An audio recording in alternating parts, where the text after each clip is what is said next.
চাটা। তাহলে দর্শক আজকে আমরা শিখে নিই কিভাবে কালো জিরা চা করতে হয়। আপনি একটু রেসিপিটা বলবেন ভাইয়া?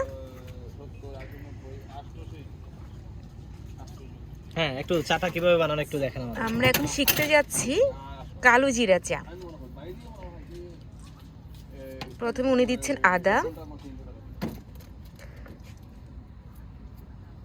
এরপরে দিচ্ছেন একটু লেবু, এরপর দিচ্ছেন কালো জিরা। কালো জিরাটা আপনি কি করেছেন? কালোজিরা আগে বেজে নিছেন। বেজে নিছি। আচ্ছা, আর একটু সুগারটা যারা নিতে চান না বাদ দিতে পারেন আর কি। হ্যাঁ, এটা চয়েস, বাট ওনার রেসিপির মেন ব্যাপারটা হচ্ছে কালো জিরা। স্যার লিকারটিকে আপনি করে এনেছেন? না, বাসা থেকে করে নিয়ে আসছেন? না, এখানেই করেছে। গ্যাস আছে, গ্যাস দিয়ে করেন না? গ্যাস দিয়ে করি। বাহ, দেখুন এটাই হচ্ছে কালো জিরা চা। অনেক সুন্দর, বেশ সুন্দর হয়ে গেলো আমাদের কালো জিরা চা। খুব ছোট্ট রেসিপি কিন্তু খেতে খুব মজার আর কি।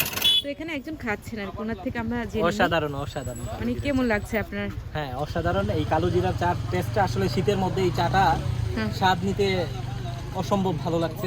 লোকেশনটা একটু বলবেন সবাইকে? লোকেশনটা হচ্ছে, এটা হচ্ছে আফতাবনগরের সেই ভিতরেই একটি মোড় আছে। এই মোড়ে তালতলার মোড়, এই মোড়টাকে তালতলার মোড় বলে। অনেকগুলা গাছের নিচে শীতের মধ্যে এই কালোজিরা চাটা আপনাকে সতেজ করে তুলবে। কুয়াশা পড়তেছে, আপনি কুয়াশাটাও দেখতে পারেন আশেপাশে, প্রচন্ড কুয়াশা। এই ঢাকার মধ্যে এই ভিউটা পাওয়া আসলে অসাধারণ কিছু। ঢাকার মধ্যে আপনি সচরাচর এই ভিউটা পাবেন না।